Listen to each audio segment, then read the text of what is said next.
আজকে গণভোটের কথা যারা বলে তাদের সাথে হাসিনার যোগাযোগ আছে কিনা খতিয়ে দেখতে হবে। আমাদের নেতা তারেক রহমান যদি চাইতো 5ই আগস্টেই ক্ষমতা নিতে পারত। রাষ্ট্র নিয়ে ষড়যন্ত্র করবেন, স্বাধীনতা নিয়ে ষড়যন্ত্র করবেন।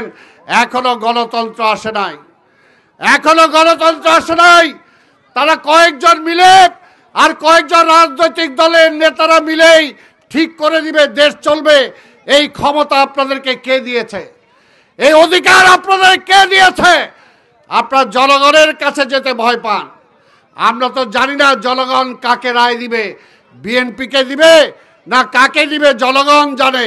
কিন্তু আমরা বিশ্বাস করি যেহেতু বিএনপি সব সময় জনগণের পাশে আছে, তাই জনগণ বিএনপির পক্ষেই রায় দিবে। এটাই হলো তাদের ভয়। তাই তারা জনগণের কাছে যাইতে চায় না, বলে আমরা ঠিক করছি, এটাই আইন। কে দিছে অধিকার? যে কেউ যদি কোর্টে যায় চ্যালেঞ্জ করে, তাহলে এই সমস্ত আইন ফাইন কিছুই টিকবে না। তখন দেশটা কোথায় যাবে? আজকে বলতেছেন গণভোট, পরিষ্কার বলতে চাই, সীমান্তের ওই পার থেকে হাসিনা শুনবে কিনা জানি না, কিন্তু মোদি শুনবে। মোদি শুনবে আমরা জানি। কাজেই ষড়যন্ত্র করে লাভ নাই। আজকে গণভোটের কথা যারা বলে তাদের সাথে হাসিনার যোগাযোগ আছে কিনা খতিয়ে দেখতে হবে।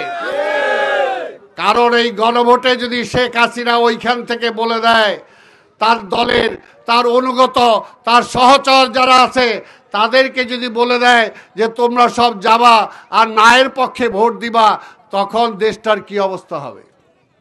তখন দেশটার কি অবস্থা হবে? একদিকে অর্থনীতির কথা চিন্তা করে, আরেকদিকে ষড়যন্ত্রের কথা চিন্তা করে আমরা বলেছি একই দিনে গণভোট আর নির্বাচন হোক। কাজে আমরা এই দাবি আবার ব্যক্ত করছি। এটা দেশের স্বার্থে, দেশের মানুষের স্বার্থে। আমাদের নেত্রী বেগম খালেদা জিয়া ক্ষমতা চাইলে অনেক আগেই ক্ষমতা নিতে পারতেন। আমাদের নেতা তারেক রহমান যদি চাইতো 5ই আগস্টেই ক্ষমতা নিতে পারত। কিন্তু আমাদের নেতা তারেক রহমানও এই যেন তেনভাবে ক্ষমতা নিতে চান না। তিনি জনগণের ম্যান্ডেট নিয়েই ক্ষমতা নিতে চান এবং জনগণ বিএনপির পক্ষেই আছে।